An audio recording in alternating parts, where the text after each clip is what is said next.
C'è un aspetto che quando sono partito nel mio percorso di freelance avevo completamente sottovalutato. Quando sono partito pensavo che bastasse essere bravi nel proprio lavoro per crearsi appunto clienti di volta in volta sempre più importanti, creandoci appunto un percorso lavorativo ben definito.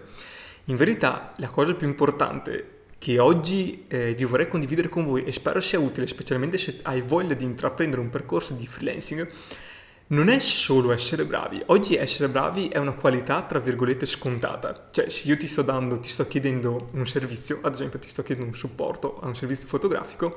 è scontato che quello che fai deve essere di qualità, perché banalmente se no non ti chiamerei. Invece un aspetto che veramente me ne sto accorgendo sempre di più col passare del tempo è l'importanza di creare delle sane relazioni non solo con i clienti, ma in generale di avere quei sani rapporti con fornitori, clienti, la community che ti vai anche a creare attorno al tuo marchio, attorno al tuo lavoro, per appunto creare un percorso di lavoro e un supporto anche di confronti di volta in volta,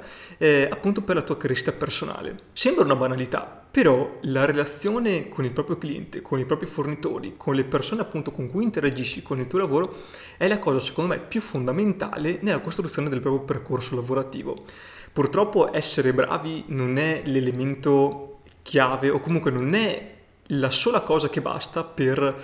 crearsi appunto un percorso lavorativo secondo me corretto. Avere una relazione sana significa riuscire non solo a condividere degli obiettivi lavorativi, ma proprio avere quell'empatia anche di rapporto, di relazione, sapersi confrontare e non solo soprattutto parlare di lavoro, ma anche creare una relazione anche un pochino fuori il discorso lavorativo. Questa secondo me è la chiave per condividere appunto le gioie del lavoro, nel caso appunto siano fatti dei lavori di qualità, ma allo stesso tempo anche creare quei rapporti duraturi e soprattutto anche più piacevoli. Cioè è chiaro che lavorare con uno sconosciuto